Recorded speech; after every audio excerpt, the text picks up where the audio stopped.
ನಮಸ್ಕಾರ ಎಲ್ರಿಗೂ. ನಾನು ಕೆಲವು ವರ್ಷಗಳ ಹಿಂದೆ ಇಲ್ಲೇ ನಿಂತ್ಕೊಂಡು ಒಂದು ವಿಡಿಯೋ ಮಾಡಿ ನನ್ನ ಸಾಮಾಜಿಕ ಜಾಲತಾಣಗಳಲ್ಲಿ ಹಂಚಿಕೊಂಡಿದ್ದೆ. ಆ ವಿಡಿಯೋ ನೋಡಿದ ತಕ್ಷಣ ಇಲ್ಲಿಯ ಸ್ಥಳೀಯರು, ರೋಟ್ರಾಕ್ಟರ್ನವರು, RSSನವರು ಬಂದು ಇದನ್ನು ಸ್ವಚ್ಛಗೊಳಿಸಿದರು.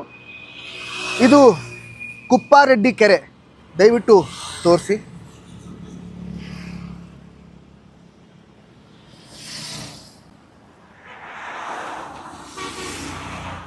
ಇದು ತುಂಬ ಸುಂದರವಾಗಿದೆ, ಕೆರೆ ತುಂಬ ವಿಶಾಲವಾಗಿದೆ. ಆದರೆ ಇವತ್ತಿನ ಪರಿಸ್ಥಿತಿ ತಾವೇ ಗಮನಿಸಿದಿರಿ, ಅದು ಕಾಣಿಸ್ತಾನೇ ಇಲ್ಲ. ನಾನು ಈ ಹಿಂದೆ 2 ವಿಡಿಯೋಗಳನ್ನು ಮಾಡಿ ನನ್ನ ಸಾಮಾಜಿಕ ಜಾಲತಾಣಗಳಲ್ಲಿ ಹಂಚ್ಕೊಂಡಿದ್ದೆ. ಆಗಲೇ ಹೇಳಿದ ಹಾಗೆ ರೋಟ್ರಾಕ್ಟರ್ನವರು, RSSನವರು, ಸ್ಥಳೀಯರು ಬಂದು ಅದನ್ನು ಸ್ವಚ್ಛಗೊಳಿಸಿದ್ರು. ಆದರೆ ನಮ್ಮ ಅಧಿಕಾರಿಗಳಲ್ಲಿ, ನಮ್ಮ ಪ್ರತಿನಿಧಿಗಳಲ್ಲಿ ನಾನು ಕೈ ಮುಗಿದು ಕಳಕಳಿಯಿಂದ ಕೇಳ್ಕೊತೀನಿ, ದಯವಿಟ್ಟು ಇದರತ್ತ ಗಮನ ಹರಿಸಿ ಆದಷ್ಟು ಬೇಗ ಇದನ್ನು ಸ್ವಚ್ಛಗೊಳಿಸಿ. ಇದರಿಂದ ಕೇವಲ 1.5 ಕಿಲೋಮೀಟರ್ ದೂರದಲ್ಲಿ ಶ್ರೀ ಶ್ರೀ ಶ್ರೀ ರವಿಶಂಕರ್ ಅವರ ಆಶ್ರಮ ಇದೆ. ತುಂಬ ಜನ ಬರ್ತಾ ಇರ್ತಾರೆ, ಹೋಗ್ತಾ ಇರ್ತಾರೆ.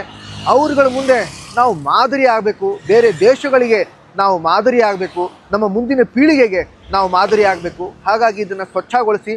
ಏನು ಅಂತಂದರೆ, ಇದರ ಹಿಂದೆ ಆ ಒಂದು ಕೆರೆ ಇರೋದು ಬರ್ತಾ ಬರ್ತಾ ಜನ ಮರ್ತೇ ಹೋಗ್ತಾರೆ, ಯಾಕಂದರೆ ಅದು ಕಾಣಿಸ್ತಾನೇ ಇಲ್ಲ. ಆ ಥರ ಆದಾಗ ಮುಂದೆ ಏನಾಗುತ್ತೆ ಅನ್ನೋದು ತಮ್ಮೆಲ್ಲರಿಗೂ ಈಗಾಗಲೇ